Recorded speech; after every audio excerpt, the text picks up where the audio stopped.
Alright, what's going on, everybody? Today we're going to do a disassembly on the Ruger SR1911. This will basically work for every 1911 out there, Series 70. And Series 80, I mean, I can kind of tell you what to expect.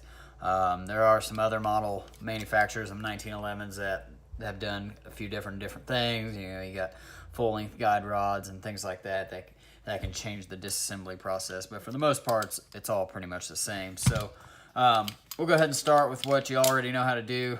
Clear your gun and go ahead and take it down. I do a little bit different than most people, I think, from what I've seen. I go ahead and take out my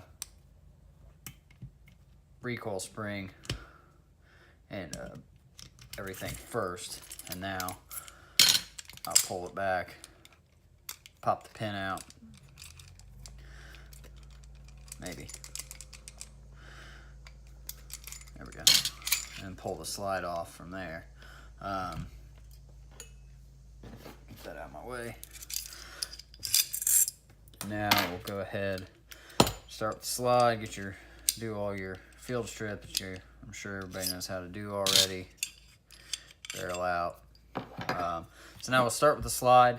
Now, since this is Series 70, you don't have a firing pin block, which would only change this disassembly just a little bit. So what you'll want to do is take your firing pin out. So you just push in on the firing pin and slide this back plate down a little bit. Try to do it at the same time here. And just keep your finger over the back of that so it doesn't fly out. Like that. And then pull your firing pin out. Firing pin and spring. And now if you had a Series 80, you'd want to go ahead and push down on the firing pin block first, and then you could do that. And from there, with this, all you have is the extractor. So you just go ahead and kind of pry out the extractor a little bit, and then you can pull it out. And that strips down the slide. So pretty simple, not a lot of parts in there on a Series 70. Besides your sights, you can take those off if you want. There's really no reason to. Now we'll start with the frame. We'll go ahead and do the grips. Let's get the proper size Allen or whatever key your grips use. Always be careful taking them out, especially on older guns. You could take out the bushing too, or strip out the bushing. If you do that, there's oversized bushing kits and taps that you could, I would say, take to somebody and go ahead and do it if you had problems and you broke one. Or you could try it yourself, but if you try it yourself, you have basically one shot. There's only one oversized bushing kit that I know of. And from there, you're going to be talking to a gunsmith and having him weld and retap everything. So go ahead and take the grips off, and then from there, we can start with. I'll start here with the safety. What you want to go ahead and do is put it up into like a half cock, and then go ahead and pull the safety out. Now the safety is what holds your grip safety on. So your thumb safety and grip safety are together. And then from there, you can either take out your main spring housing. I'm gonna go ahead and drive it out from the right hand side of the gun first, because this is the ball end and I want it to go back in this way. So go ahead and take that out. Now that spring, it's got pressure on it, so it's going to pop out of there. So now you can go ahead and pull that off. Now if you're not doing an SR1911, this main spring might not be captured like it is on the SR1911. Some of them have an actual spring that's up in there. If you can see down in there, there's a pin that goes through right here that you could pull out, and that's what's capturing the spring. So that pretty much frees up everything. You have the actual main spring, and now you can start, really, if you flip it upside down, everything's going to fall out. So you have your hammer pin. It's a bigger pin with a head. Keep those together, and then the disconnector and sear pin. Pop that out. So here's your disconnector and your sear. Now the last thing to get the frame complete, besides, like I said, I'm not taking out the bushings, but if you do, you want to use an oversized flathead, preferably not one like this. This is my prying one. I usually don't take stuff off with those. They're not anywhere near me. They're on my other box. You want to use hollow ground screwdrivers, and you can slowly back those out if you do, or if one comes out, you want to use Loctite, so you want to use kind of a bit like that. That's hollow ground. What you'll do, I'm kind of breaking my own rule here, push in on your mag release, and you're going to turn counterclockwise, which I'm going to use the littler one. So kind of push out to where it's kind of flush. You might have to sit there and play with depth until you push it with my other thumb. There you go. Until it catches stuff. I'll just kind of show you how that works. If you see right here, what you're turning, see how that turns? That's what's locking it in place inside the frame. It's got a groove in there, right down in there. And when you put it back in, I'll show you, actually be able to see it better. Next is the trigger. Pops right out. So dang hard. So that's a 1911 disassembly. Now if you have a Series 80, you'll have a couple other parts right here. You'll have the lifter basically for the firing pin block, and it has another pin. I think it pins in with the hammer or with the sear. I can't remember offhand. I haven't done one in a while. So now let's just go ahead and put it back together. Getting it apart's the easy part. Putting it back together is the easy part for 1911. So now we might run into something, but hopefully we won't have to mess with that. So what I'll start, the way I start is, of course, putting the trigger back in. Put it back in like that, the right way. And on the SR1911, the adjustment screw is at the bottom. It can only go in one way. And then your magazine release. So what you'll do is put the magazine release in like that, and get your little screwdriver back. And now you're going to turn it clockwise. So you'll kind of want to push it with your other finger. I got it right there. You're going to hear it click and pop into place.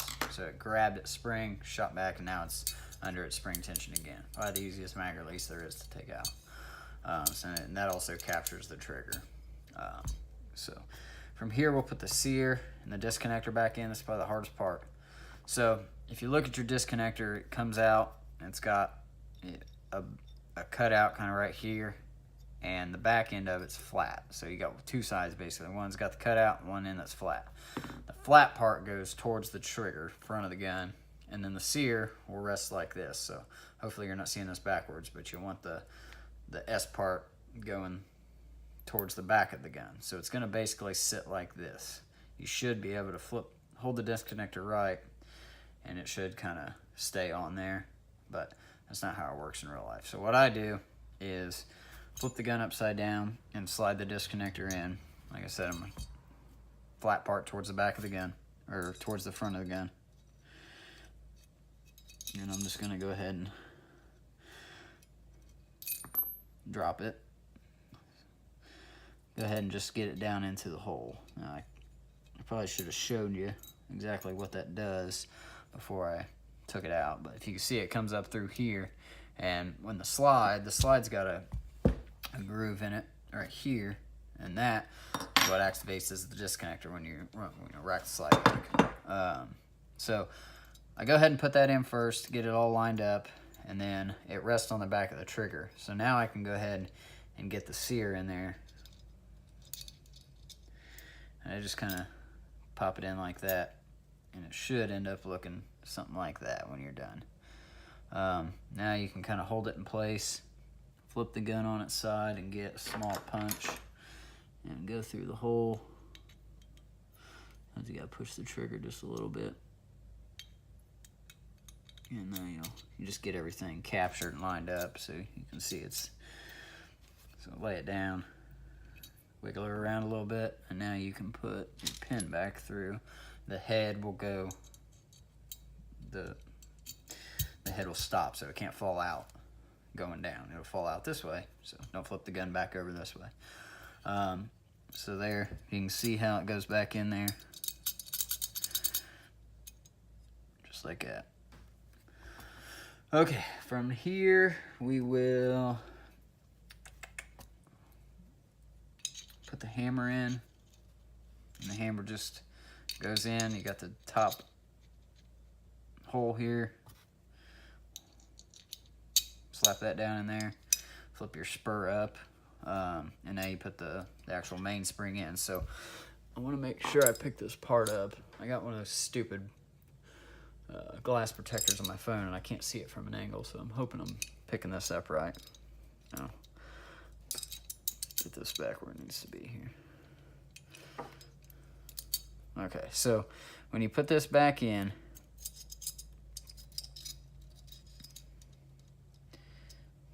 you want it just like that. So let me get my poker. This left fin that comes off of it will sit on top of the sear, and the middle one will also sit on top. Problem you'll get is people accidentally put it underneath the back of the sear, and either they can't get it back together, or when they do get it back together, it doesn't. All right, sorry about that. My phone ran out of memory there. I've recorded so many videos and I never delete them, so hopefully we get back through this before that happens again. So, like I said, hopefully I get this edited right on my terrible video editor. That's why I don't edit hardly any of my videos. So the left sits on top of the back of the sear, and then the middle one sits on top also. People accidentally get them underneath the sear, and then, of course, it doesn't work right. So what I do now is I go ahead and start to slide on the mainspring housing, and so I can put a little bit of pressure right there on that, and then go ahead and flip the hammer spur down. And then what you'll do is that hammer spur goes down into that hole in the mainspring. So I go ahead and just get it up in there, and so it captures that. Now that spur can't be flying around. That out of the way. And then now you can put your safety and grip safety in. So if you see this part right here of the grip safety, that's what actually blocks the trigger. It has nothing to do, it doesn't deactivate the sear, the disconnect, anything like that. It actually just pushes on the trigger.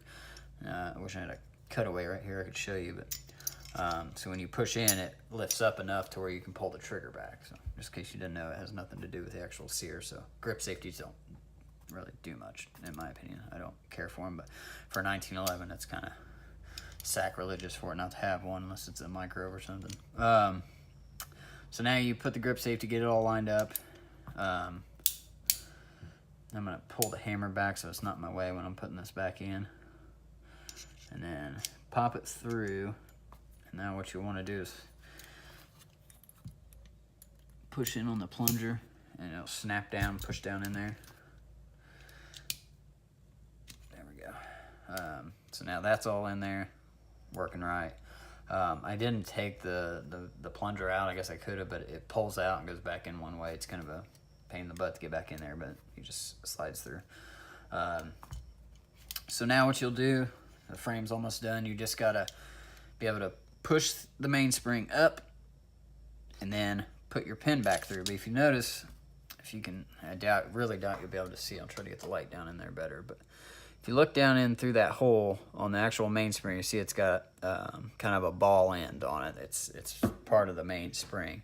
So you want to put the ball end of the pin, you want to drive it through, not the flat end, or it's going to get caught and you're not going to be able to drive the pin through. So basically the way I do this is a couple different ways. I will try to keep this on camera. Ball end going from the right side of the gun, and I'll push down, put that pin in, and then hopefully, there we go, get it drove through.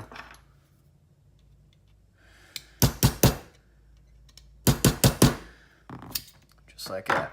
I might went a little too far on this side. There we go. Okay, so the frame is back together. Go ahead and function check everything before you put the slide and everything back on. So what I do is I'll cock the hammer, take my hand off the grip safety and pull the trigger, make sure it's doing its job there.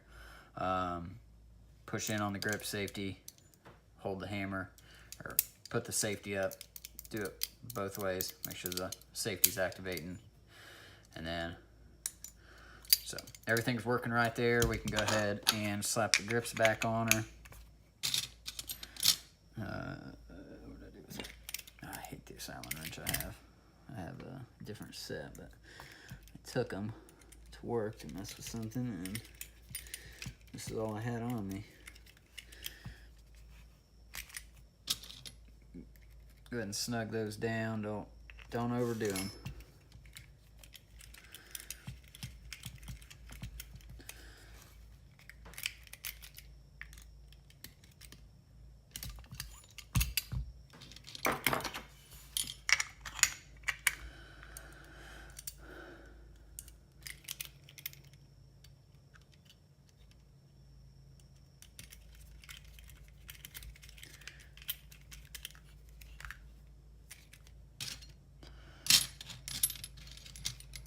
About home free here. That's the hard part. The slide, putting all that back together is really simple.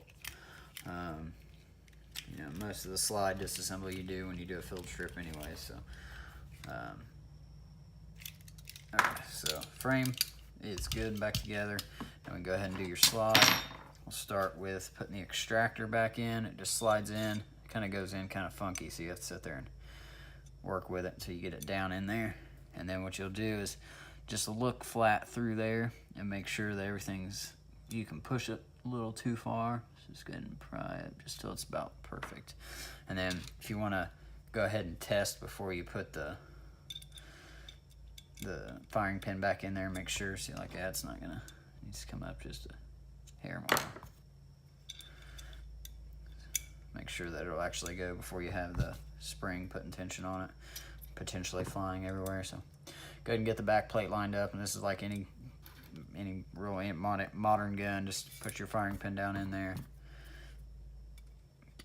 push down, and then slide the plate up, popped right through. So now you put your barrel, do everything you already know how to do back in.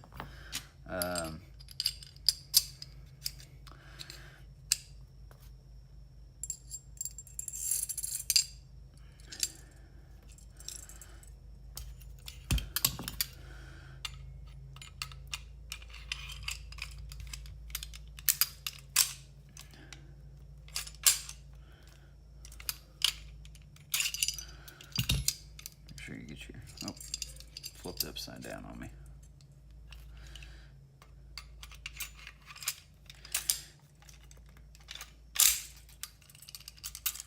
There we go. Make sure your link's lined up. Tell if it is or not. There we go. Make sure to be careful when you do this so you don't put a scratch in there, like there's a little one from the last owner in there. Which I don't really see how it happens. I mean, I do, but just be careful. And people not being mindful of it when they're putting it back together is how it happens. I think once you do it once, you don't do it again.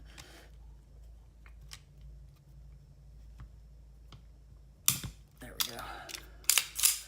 And that is the disassembly of a Ruger SR1911, or any Series 70 1911 for that matter, besides maybe a full-length guide rod. So once again, check function, make sure everything's working.